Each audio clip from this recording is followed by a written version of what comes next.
Vamos a trabajar ahora en el trabajo práctico número 4 de la guía 2020 de análisis matemático 1 en la sección 6, que se llama cálculo de volúmenes por medio de cascarones cilíndricos, en el ejercicio 3, en particular en el 3b. En este ejercicio nos dice: utilice el método de los cascarones para determinar el volumen del sólido que se obtiene al hacer girar la región acotada por las curvas que se indican alrededor de las rectas dadas. Bien, entonces recordemos un poquito qué es un sólido de revolución. Un sólido de revolución es, para que se lo puedan imaginar, por ejemplo, si ustedes tienen una curva en el plano, por ejemplo, esta curva en el plano, esto es X y esto es Y, acá podemos imaginar que hay otro eje, ¿sí? Podemos imaginar el eje Z así. Entonces, si esta curva que está en el plano gira alrededor del eje X, lo que hace es generar una superficie, que por ejemplo, si esto es media circunferencia, va a generar la superficie de una esfera en el espacio, ¿sí? Al haber girado alrededor de este eje. Y si girase alrededor de este eje, esta misma curva me va a generar la superficie de una figura que sería algo así, medio parecido a pueden imaginarlo como una rosca con el agujero muy chiquitito, ¿sí?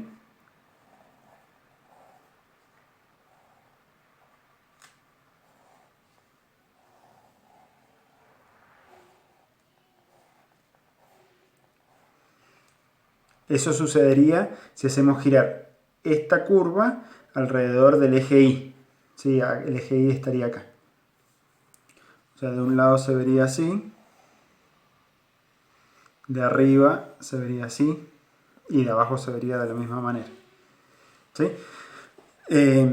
Bueno, eso sucede cuando gira una curva. Entonces, cuando una curva gira alrededor de un eje, se genera una superficie en el espacio, ¿sí? Una curva en el plano, girar genera una superficie en el plano. De manera análoga, cuando tenemos no una curva, sino cuando tenemos una región en el plano, al hacer girar esa región en el plano, lo que genera es un volumen, ¿sí? ¿Cómo representamos las regiones? Las podemos representar. Una región siempre está delimitada por curvas, ¿sí? Entonces, dentro de esas curvas lo que podemos hacer es sombrear esa región. Por ejemplo, si yo tengo esta región, ¿sí?, que está delimitada por esta curva, o puedo pensar que está delimitada por esta curva y por esta, o por esta y por esta, ¿sí? Todas esas generan esta región. Si esta región gira, por ejemplo, alrededor de este eje, si esta región gira alrededor de este eje, lo que se va a generar es, en este caso va a ser un toroide con un radio interno no nulo, como pasaba en este, sino que va a tener un radio interno igual a esto, ¿sí? Ahí sí voy a tener bien la situación de una rosca, ¿sí? Esto es más o menos así.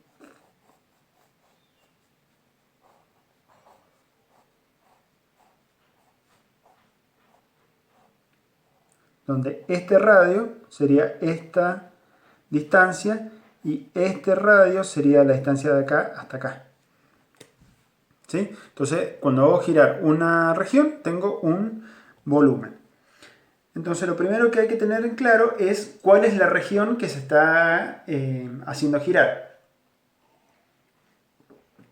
Para eso tenemos que ver el conjunto de curvas que definen a la región. En el ejercicio, esto es anecdótico, ¿sí? En el ejercicio 3b, las ecuaciones que tenemos son y igual a x al cubo. Después tenemos otra ecuación que es y igual a 8. Y otra ecuación que es x igual a 0. Bien. Después, fíjense que en el inciso B, más abajo dice la recta x igual a menos 2, pero esa recta es alrededor de quién gira esa región. Porque repasemos lo que dice el ejercicio. Dice, utiliza el método de los cascarones cilíndricos, pero son cascarones cilíndricos, para determinar el volumen del sólido que se obtiene al hacer girar la región acotada por las curvas que se indican alrededor de las rectas dadas. Las rectas son estas que están abajo, donde dice A, B, C, D. Va cambiando el eje alrededor del cual gira la región, pero la región es siempre la misma, la delimitada por estas tres ecuaciones. Entonces lo primero que tenemos que hacer es ver cuál es esta región, ¿sí? Para entender geométricamente qué cuerpo geométrico tenemos. Están todas en el plano XY. Tengo X, acá tengo Y, y sabemos, cuando tenemos, empecemos por esta que es la más fácil, cuando tenemos una constante igual a la variable que está en el eje horizontal, esto es lo mismo que tener una recta vertical, ¿sí? Esto, llamémosla C3. C3 está dada por esta ecuación, esta va a ser la curva C2 que está dada por esta ecuación, y esta la curva C1 que está dada por esta ecuación. Le pongo nombres para que cuando las dibuje acá las pueda llamar con esos nombres. Entonces la curva C3 es una recta, no semirrecta. O sea, viene desde el menos infinito y se va hasta el más infinito. Esta es la curva C3, x igual a 0. Después tengo la curva C2, que es y igual a 8. Si yo tengo y, es el eje vertical igual a una constante, entonces lo que voy a tener es una recta horizontal. Por ejemplo, sería 1, 2, 3, 4, 5, 6, 7, 8. Este es y igual a 8, este punto, entonces es toda esta recta. Está acá. Recta también, no es semirrecta. Esta se va hasta el menos infinito y hasta el más infinito. ¿Sí? No es un segmento ni una semirrecta, es una recta. Entonces, acá no hay ninguna región todavía, ¿sí? Porque no está ninguna región totalmente encerrada, ¿ok? Entonces, esta es la curva C2. Algunos pueden pensar, ¿cómo puede ser? Y igual a 8 es un punto en el eje Y. ¿Sí? Podrían decir, es el punto cuando sería este punto. Pero no. ¿Por qué? Porque estamos en el plano XY. Entonces, una ecuación, la solución de una ecuación, son todos los pares XY que satisfacen esta ecuación. Fíjense que mientras Y sea igual a 8, esta ecuación se satisface. Entonces, este punto la satisface. Pero este, por ejemplo, que tiene un valor de x distinto, también la satisface porque esta ecuación no tiene ninguna restricción en x. ¿Sí? Entonces, este punto, si quieren el punto 4, 8, satisface esta ecuación. ¿Sí? Bien. Y después acá tenemos, por último, esta ecuación, que es la que es un poquito más elaborada, que es y es igual a x al cubo. X al cubo, ¿cómo era x al cubo? Era parecido a x cuadrado, pero en vez de ser así, tenía que ser así porque era impar. Aparte, cuando subía una unidad, cuando avanzaba una unidad en x, avanzaba una unidad en y, y era impar, entonces tengo otro punto de la curva por acá. Y después, cuando x valía 2, 2 al cubo es 8, es justo a esta altura. Entonces acá tengo 2 al cubo es 8. Entonces acá tengo otro punto. Y de manera similar, menos 2 al cubo es menos 8. Entonces 1, 2, 3, 4, 5, 6, 7, 8. Este punto es menos 8. Entonces a menos 2 le corresponde menos 8, que es este que está acá. ¿Sí? Bien, entonces esta curva es una cosa así. También la vamos a remarcar así. Bien, Entonces, ¿cuál es la región? Ahora que existan las tres curvas, vemos que sí hay una región que queda encerrada, que es esta que está acá. ¿Sí? Entonces, esta figurita es la que gira. ¿Gira alrededor de qué eje? Del que me da el ejercicio. En este caso, dice, gira alrededor de la recta, gira alrededor de la recta x igual a menos 2. X igual a menos 2. ¿Cuál es la recta x igual a menos 2? Acá tengo menos 2, ¿sí? Y un valor de x. Esta la voy a hacer así para acordarme que es un eje de revolución. ¿Sí? Entonces, esta figurita va a girar alrededor de esta recta. Y por lo tanto, lo que va a terminar generando es una especie de toroide también, ¿sí? Pensemos un poquito cómo va a ser. Vamos a tener este eje.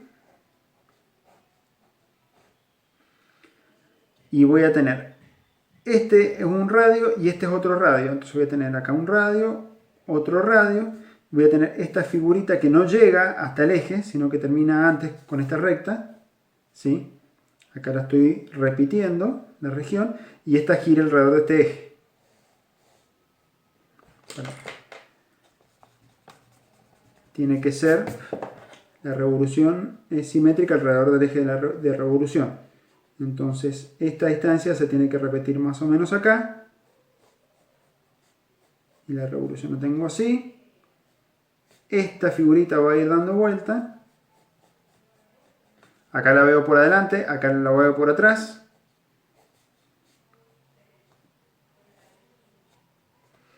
¿Sí? Ya vamos a marcar las partes que están visibles para diferenciarla de las invisibles. Si yo lo estoy viendo un poco desde arriba, esta se va a ver bien. Esta también se va a ver bien. Acá va a ser así. Acá va a ser así. ¿Sí? Ahí, ¿se la pueden imaginar? ¿Cómo va a ser el cuerpo que se genera? Es una cosa así.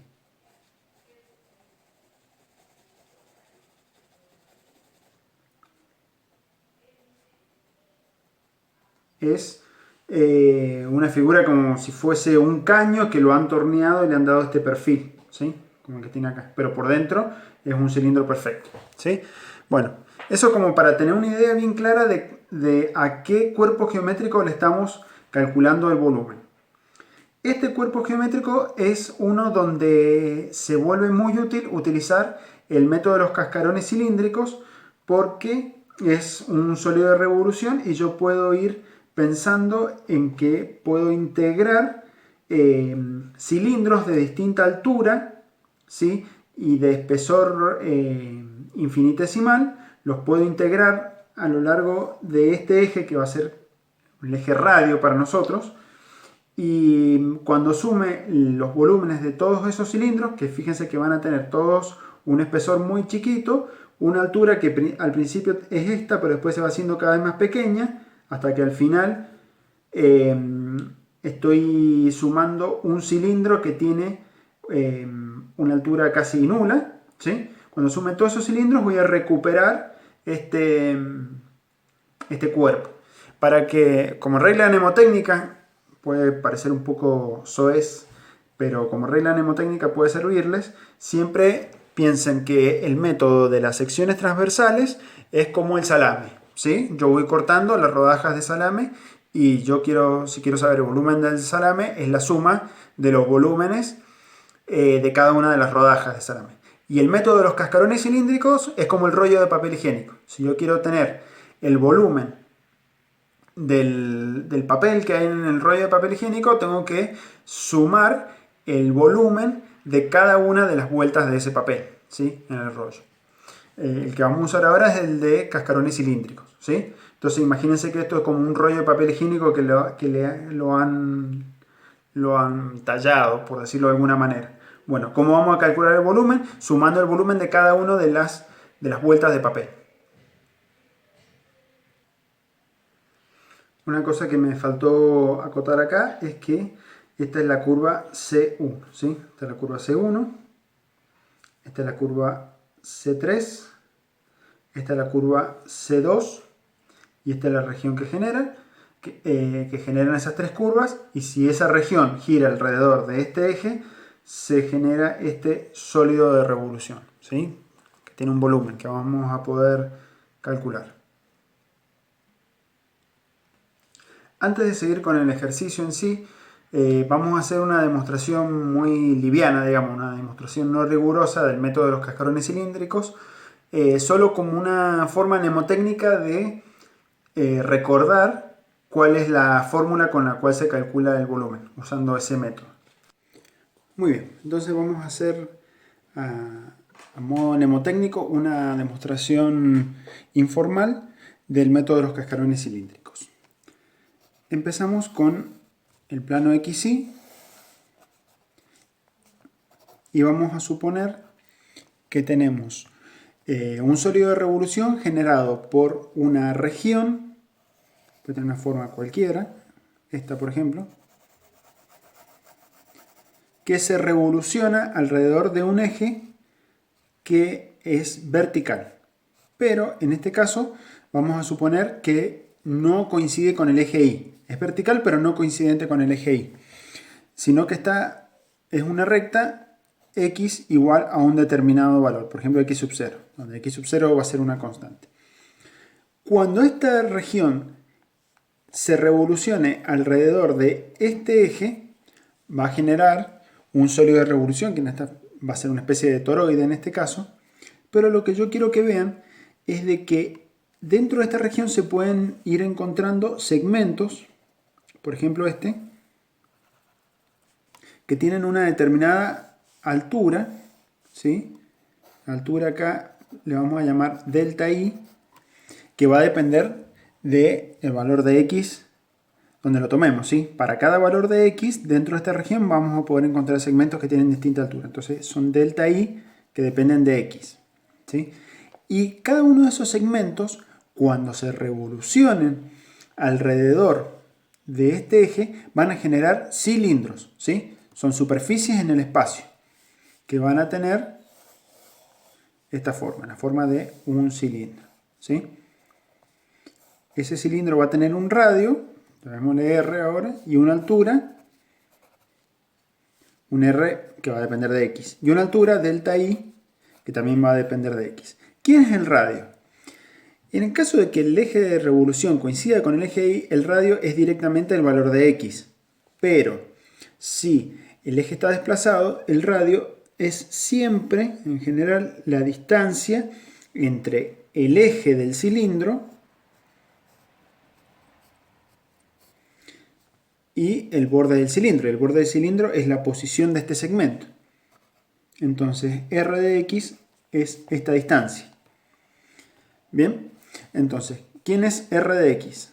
R de X va a ser el valor de X menos la posición en X del eje de revolución. X menos X sub 0. Bien, ahí tenemos el radio. Después, la altura va a ser este delta I que va a depender de X y va a depender de las funciones que definan a esta región, ¿sí? ¿Y para qué nos sirve todo eso? Nos sirve para lo siguiente. Yo teniendo el área de esta superficie, ¿sí? Esto si quieren hacer una cosa así. Es un cilindro que tiene una determinada, un determinado área, ¿sí? Ese área va a depender de X, ¿sí? Y va a ser, ¿quién? El área de este cilindro. ¿Y el área de este cilindro cómo lo puedo calcular? Y puedo pensar que yo paso la tijerita por acá y este cilindro lo desenvuelvo en un rectángulo, ¿sí? Un rectángulo donde la altura es delta I de X, y el largo de la base es el perímetro de esta circunferencia, o sea, 2 por pi por el radio, que dependía de X, ¿sí? Entonces, el área de este cilindro va a ser 2 por pi por r de X por la altura, que es delta I de X. Bien. Fíjense que este área calculada desenvolviendo o rectificando, mejor dicho, esta superficie que está en el espacio, es un área exacta, ¿sí? Acá no hay aproximación con diferenciales como podía suceder en otros casos, ¿sí? Como por ejemplo cuando aproximan el volumen de un cascarón cilíndrico. Acá es el área de un cilindro y se calcula exactamente así, ¿sí? Porque esto no tiene espesor.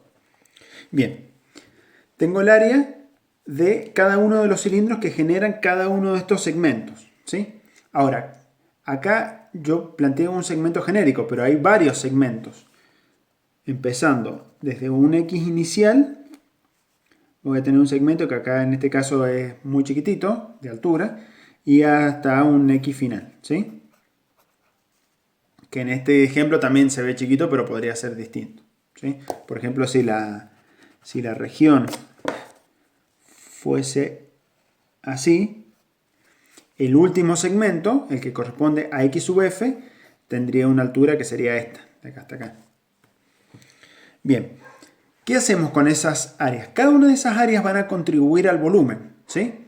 Podemos pensar en el método de los cascarones cilíndricos como un rollo de papel higiénico, donde el volumen de papel higiénico es la suma de los volúmenes de cada una de las vueltas de ese papel, ¿sí?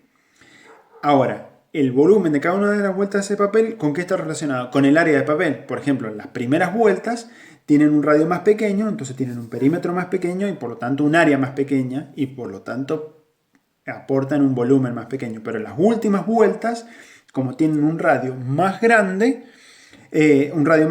tienen un perímetro más grande y por lo tanto un área más grande y aportan más, ¿sí? Entonces lo que hay que hacer es sumar todos esos volúmenes, que es equivalente a integrar todas esas áreas con una fórmula, y si ustedes la ven, es la misma fórmula de el método de las secciones transversales, ¿sí? Integro desde x sub i hasta x sub f, de un x inicial a un x final, el área con respecto a x, ¿sí? El área va a depender de x con respecto a x.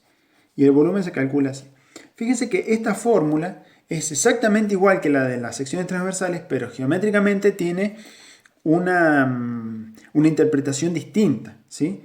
En el método de las secciones transversales, que podemos pensarlo como por ejemplo el volumen de un salame es la suma de los volúmenes de las rodajas de salame. Pero acá en el método de los cascarones cilíndricos, que pueden pensar en el rollo de papel higiénico, es la suma de los volúmenes de las vueltas de papel, ¿sí? Entonces, en un caso es un área que la estoy viendo transversalmente, así, en el método de las secciones transversales sumo áreas así, integro áreas así, mejor dicho, y en el método de los cascarones cilíndricos, que es el que estamos usando ahora, sumo áreas así, ¿sí? Eso lo tienen que tener en cuenta, que es la misma fórmula, hasta acá, por lo menos es la misma fórmula, pero tienen una interpretación geométrica distinta. Ahora, lo que vamos a hacer para terminar de construir la fórmula del método de los cascarones cilíndricos es reemplazar este a de x por esto que tenemos acá. Entonces nos va a quedar la integral entre un x inicial y un x final de 2 por pi por r de x, ya lo puedo sustituir con esto para que quede todo en términos de x, o todo lo que se pueda. X menos x sub 0. Este x sub 0 no es el x inicial, es la posición del eje de revolución. Por delta i de x con respecto a x, ¿sí? Este delta i de x va a depender de las funciones que definan a esta región. Bien, en nuestro caso particular,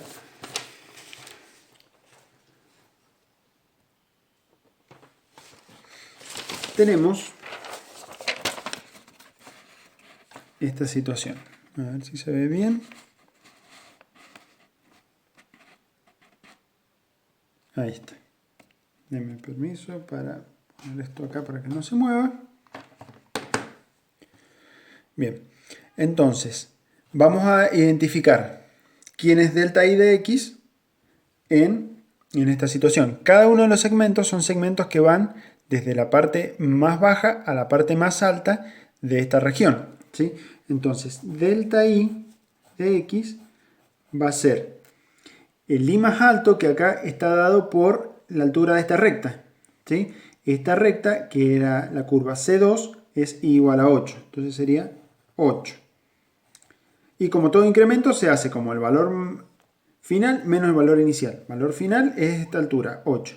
Y el valor inicial lo va dando la altura de esta curva, de la curva C1, que era x cubo. Entonces tendríamos 8 menos x cubo. Eso es las alturas, es una fórmula que nos da la altura de cada uno de esos segmentos en función de x. ¿Sí? Y bien, ya no hace falta hacer más nada que reemplazar. Esta es la fórmula general para el método de los cascarones cilíndricos, ¿sí? Suponiendo que está girando alrededor de un eje vertical. Y sustituimos esto acá para tener nuestra integral que tenemos que calcular. Es la integral de 2 por pi por x menos... ¿quién era x0? Es la posición del eje. Y el eje acá lo tengo en menos 2, ¿sí? Entonces sería x menos menos 2. O sea, x más 2. ¿Sí? Esto sería el radio. Esto es r de x, ¿sí? El que habíamos visto recién, que es el radio. Es la distancia desde el eje de revolución hasta cada uno de estos segmentos que al girar van generando cilindros. Y lo tengo que multiplicar por delta I, que depende de x, que sería esta función que está acá. 8 menos x cubo. Y esto lo voy a integrar con respecto a x, porque voy a ir integrando así, hacia afuera, radialmente voy a ir integrando. Y el radio está alineado con el eje x. Ahora me falta acá quiénes son los valores iniciales y finales. Bueno, eso lo determina acá la misma región, donde empieza el valor, que esté más a la izquierda de la región, y el valor final el que esté más a la derecha. ¿Cuál es el que está más a la izquierda? Y sería x igual a 0, que sería esta recta, que es la curva C3, x igual a 0. Entonces empiezo en 0. ¿Y a dónde termino? Acá, este es el valor, el extremo superior de esta integral es este valor. Es el que está más a la derecha de la región. Sería x igual a 2. Entonces tengo que integrar hasta 2. Entonces la integral que tengo que resolver es simplemente esta. Que fíjense que ha quedado muy sencilla porque es la integral de un polinomio entre 0 y 2. ¿Sí? Bien, ahora vamos a la parte numérica de la resolución de esta integral.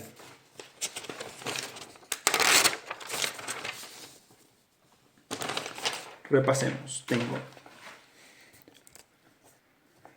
la integral entre 0 y 2 de 2pi, que puede salir afuera de la integral porque es una constante, y acá tengo x más 2 por 8 menos x al cubo con respecto a x.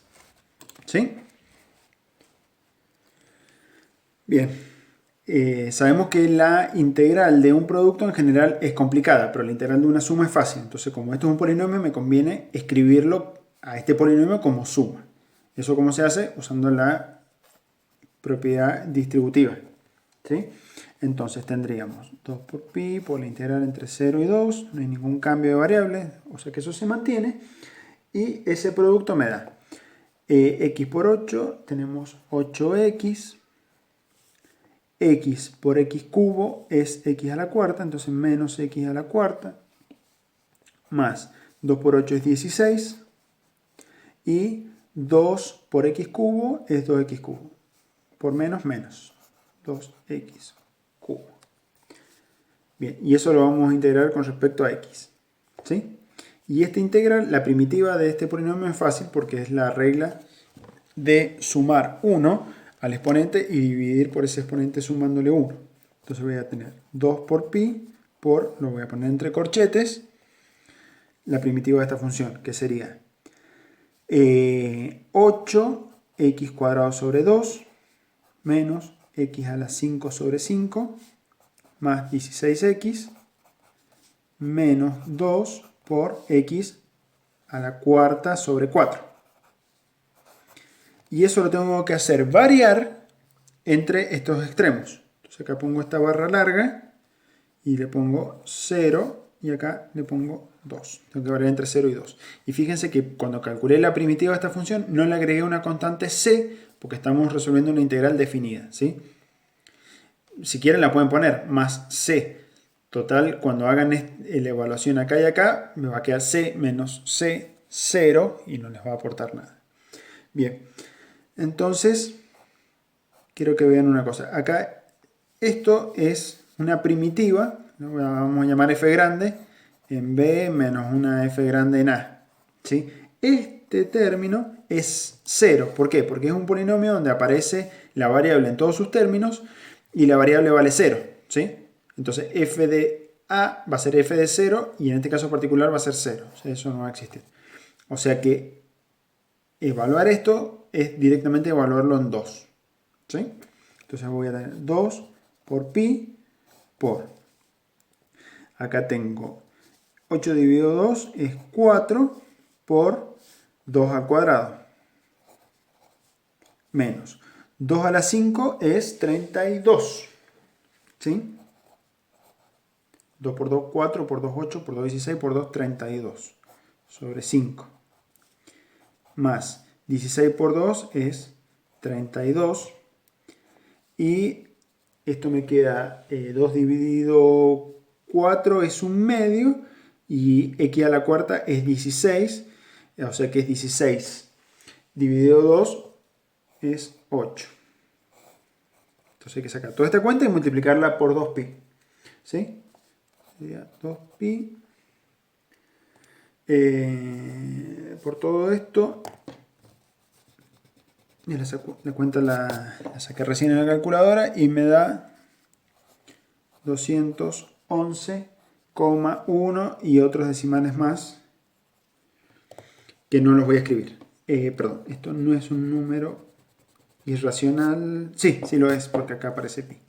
Entonces sí, está bien poner los 3 puntitos. ¿Sí? Entonces ahí tendría el resultado de mi integral.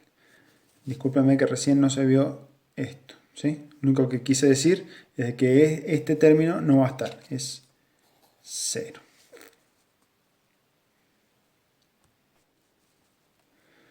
Muy bien. Para terminar, quiero que vean una cosa.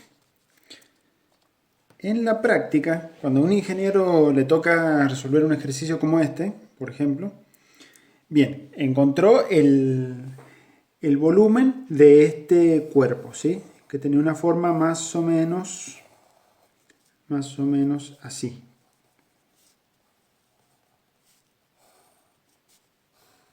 ¿Sí?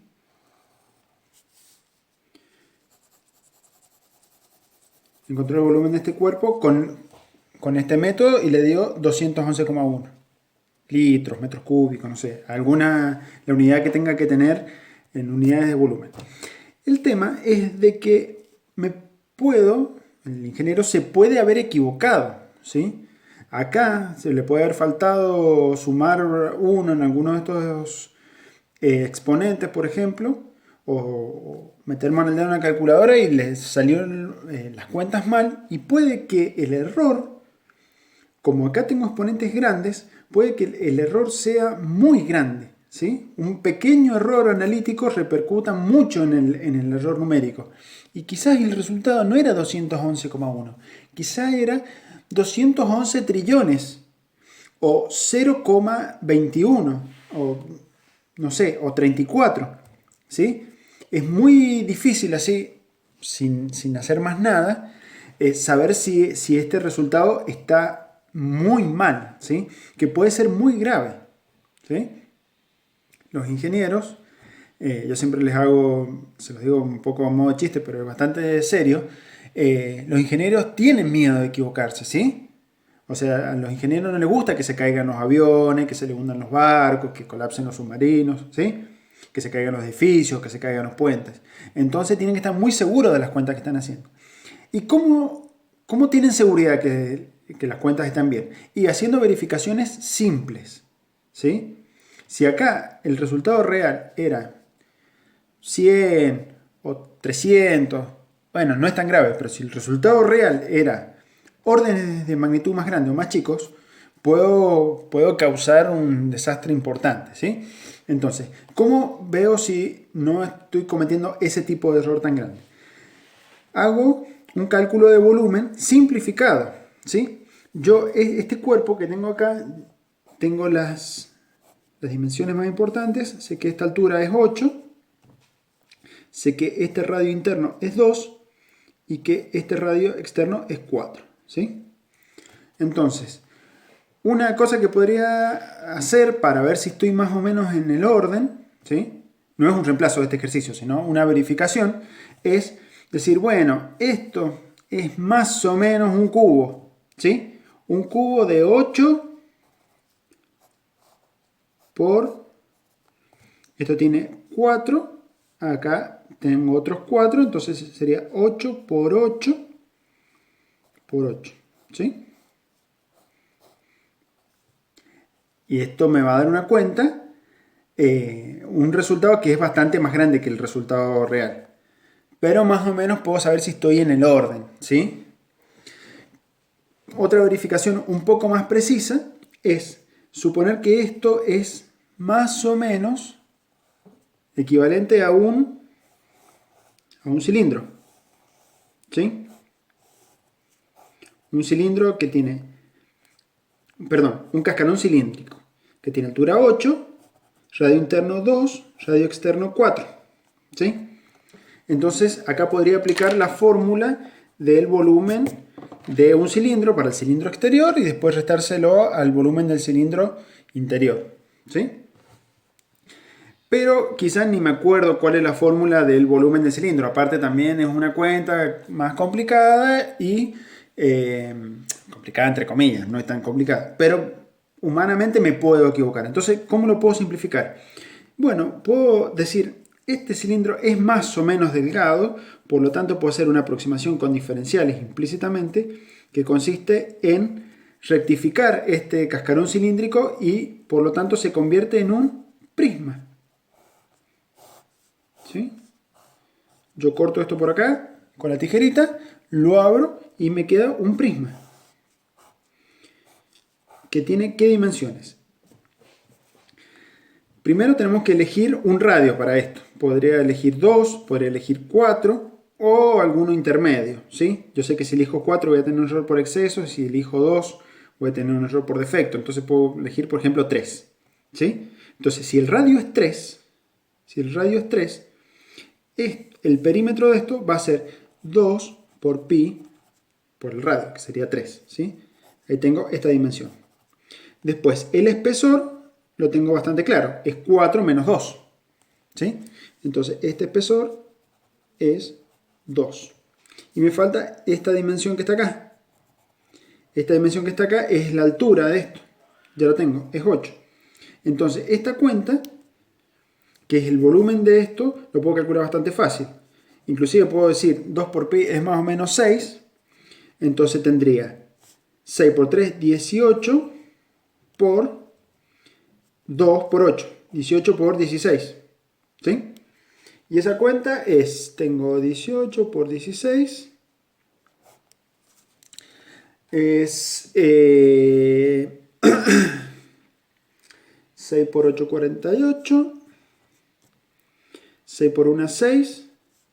Y 4 son 10. Y acá, repito este numerito acá. Desplazado una unidad. Y esto me da 8. 8 y 1 y 1, 2.